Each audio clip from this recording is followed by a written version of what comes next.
Hey guys, welcome back to the Leadership Lifter, where we're lifting the lids of leaders in the local church.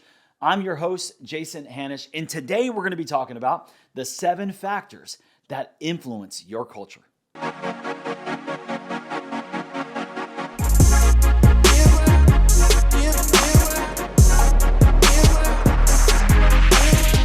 you're asked the question, what is the strongest force in your ministry, in your church, or on your team, I wonder how you'd answer. What is the strongest force? What has the strongest drive on your team?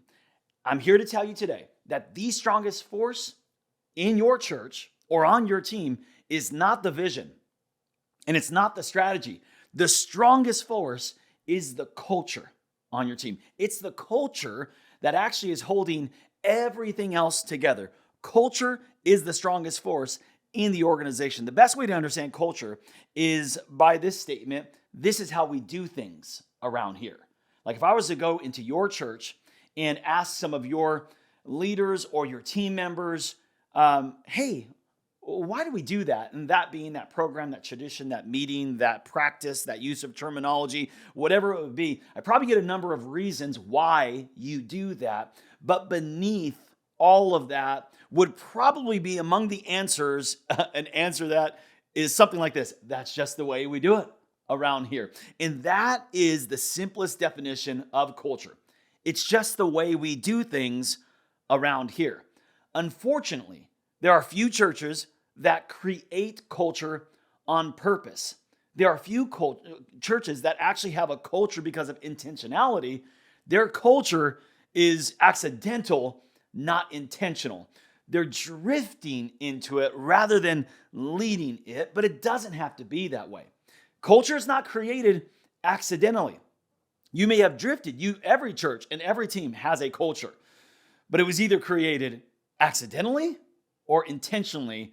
And what I want to teach you today is how you can actually influence a life-giving culture in your church and on your team. How can you take this by the reins, this force that's actually driving vision, the force that's influencing strategy and health? How can you grab hold of that and influence the culture rather than be influenced by it? Okay, there's actually 7 factors that influence culture.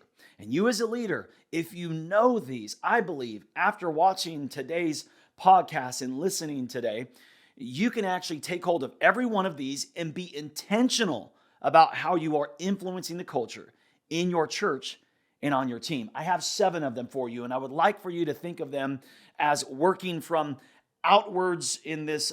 If there was a circle diagram in the outer circle, and then there's an inner circle and another inner circle, all the way to like the core, coming from like what is influencing the culture on a more of a wide, not as central or as powerfully, but we're getting more and more into what truly is influencing culture. All of them are important, but we'll get step by step as to what holds probably the most strength and weight. Not taken away from any of them, but I do want to work outside in, okay? 7 factors that influence the culture in your church and on your team. Here they are. The number 1 is this: the language we use. The language. It's the terminology. It's what the words that you're using. Words frame culture. There is no culture without the words we're using. See, the words that we speak, they either carry with it benefit or baggage. Okay, so we have to be intentional in the words that we're selecting, the language, the communication. For instance, let me give you an example. There's a reason why we at Discovery, the church that I lead, Discovery Church, there's a reason why we call our team members and not volunteers.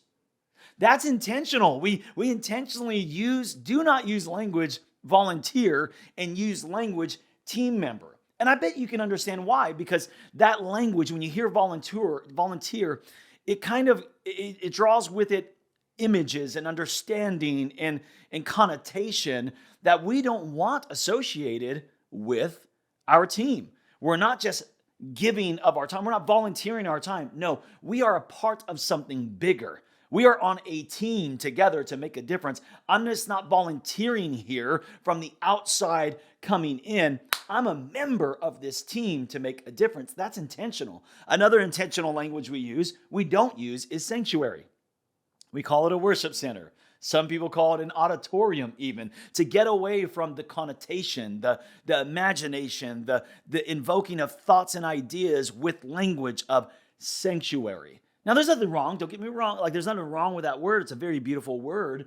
But we are intentional with our language so that it does not connote imagination that might be negative. Okay, so that when you see, because when I hear sanctuary, when many people hear sanctuary, we see a steeple, you see pews, we see, I don't know, big altar lectern or something. And maybe for some of you, that is a very peaceful and thoughtful and imaginative. That's something beautiful for some of you.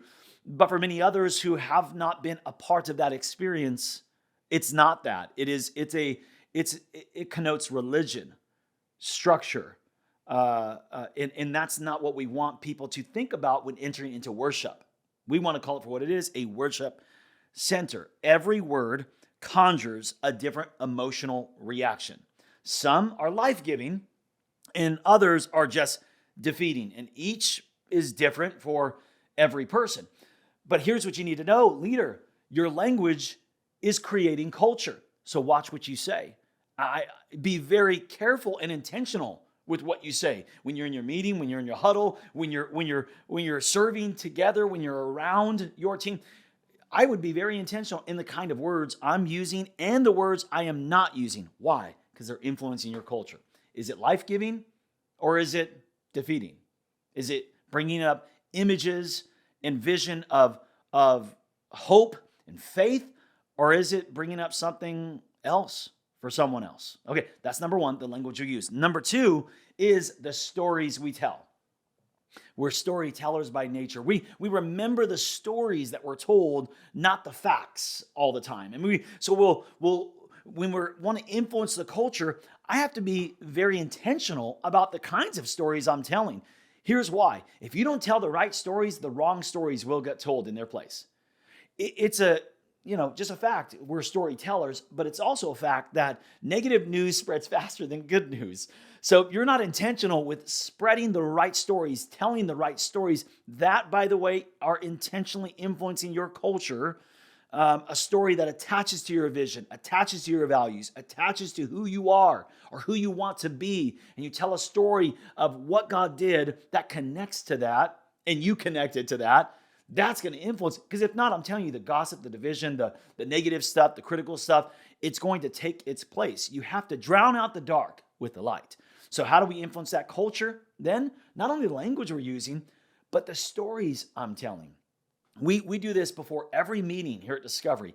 We start off the meeting with shout outs and stories. We'll give people kudos and shout outs and those attaboys, whatever you want to call them. But that's intentional. We are appreciative. We are grateful. We celebrate people. But we also tell stories of what God has done. And that's intentional as part of our rhythm here at Discovery Church because we're influencing culture. And if I don't tell the right stories, the wrong stories are going to get told in their place. Number three, the heroes we make. Okay? Every organization, every team has heroes, right? They have people that are modeled, that you lift up or others lift up. Here's what I just be intentional about who you, leader, are lifting up. Because if you're not intentional on who you are lifting up, I promise you, people are going to either put the shine on themselves or others are going to shine a light on other people. And they might be the wrong people that to model after. They themselves might not reflect your values, your vision. They might not be the person that we want to be replicated. And I'm not being mean or anything. That's just a reality. There are some people on your team that you're like, that's my model team member. They carry the vision. They embody our values. So how do I influence a culture that's like her, like him? Well, here's what you do. You make them a hero.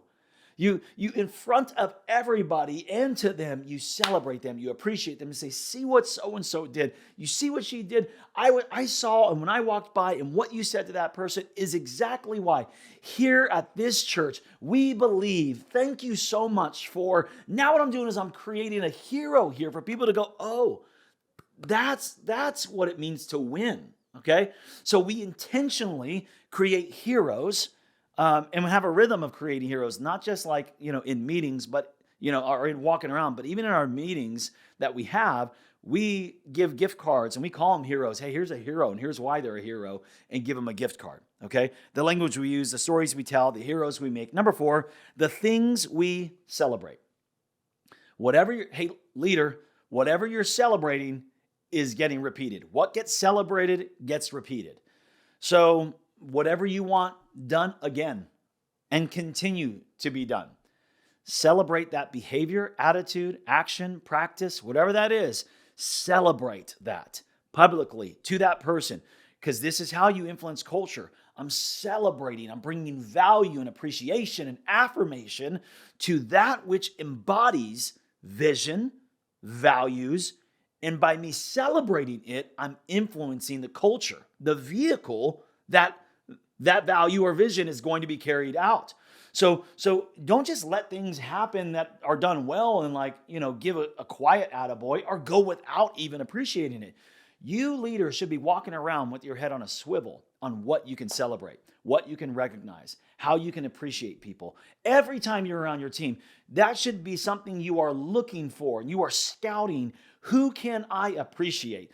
Who can I recognize and celebrate? Not just because we want people to be valued and appreciated, absolutely. But I know culturally that as I do this, I am influencing the culture of that behavior, of that practice, the things we celebrate. Number 5 is and we're getting closer and closer, right? The rituals we have.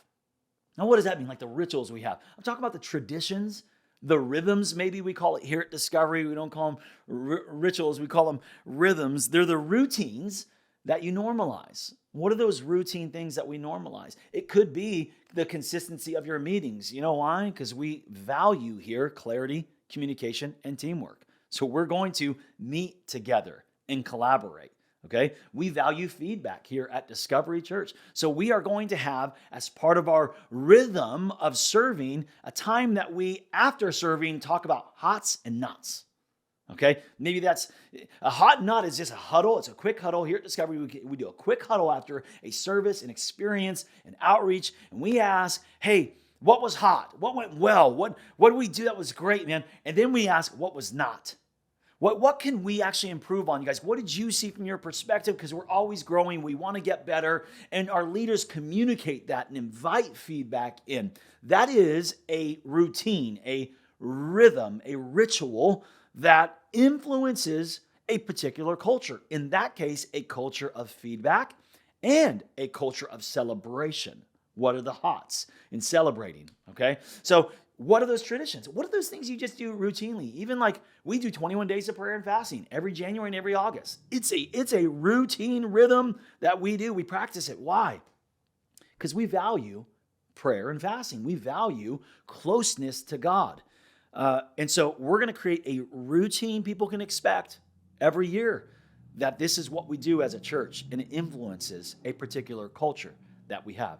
So you can look at your calendar, you can look at your schedules, you can look at the kind of sermon series that you do consistently, you can look at how you do your meetings, things like that. What are you going to do consistently, traditionally? What rhythm do you have? And what are those rhythms influencing? See, some people do this accidentally.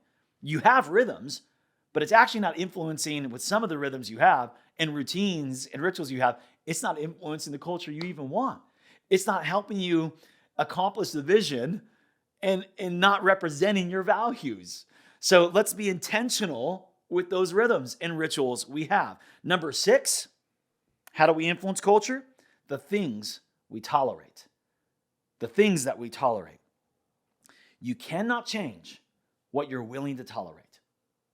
You can have the right stories, the right language, celebrate heroes, celebrate things, celebrate the right things. You can have rhythms and all that stuff, all great. But now we're getting closer to the core of how culture is created. If you tolerate the wrong behavior that goes against your values, and yet you say and celebrate, this is who we are, and this is who we are here at this church, and we celebrate that, yet right in front of you is a behavior that is contradictory to your values, and you tolerate it, you've just undermined your culture, and your culture will become what you tolerate. The lowest level of your toleration is what your culture is going to become. So you have to be vigilant in this, that when you see behaviors and actions that are actually contradictory to who you are, to your vision or your values, we have to be vigilant in addressing these. You have to have systems in place too of how you address them, of why you address them. We call it here at Discovery, we have a Matthew 18 culture, or what we call a heart-to-heart moment. So when something is out of alignment, when something is being done that is against the vision or the values, it's contradictory to who we are and our leadership, then we ask the leader, hey, have you had a heart-to-heart? Hey, have you had a Matthew 18? And that's a moment where we actually, if someone is out of alignment or there's offense or there's sin, that we actually connect with them and bring that up and bring clarity and try to bring understanding to who we are and what we're trying to do so that they align with the vision and the values and can understand that will not be tolerated here. That gossip, hey, that attitude, hey, that the way, that's not who we are. And this is why we're not that. And those are difficult conversations for many people. I like to call them courageous conversations. They take a lot of courage to step into those moments. But if you're not going to have those conversations, if you continue to tolerate those behaviors and practices that are against your vision and values, then you're undermining your culture. If you do it intentionally, you can influence your culture. Lastly, number 7, how do we influence the culture? At the very core, it's the example that we set. It's the example that you set, leader. You can say, here's our vision and values, but if you don't live it, you can say, we love each other, we do life together, but if you're not doing life together and being authentic, or you're not even in a group yourself of people that walk in an authentic community and you're like, go into groups, everybody be in a group, and yet you're not in a group, then that's not your culture.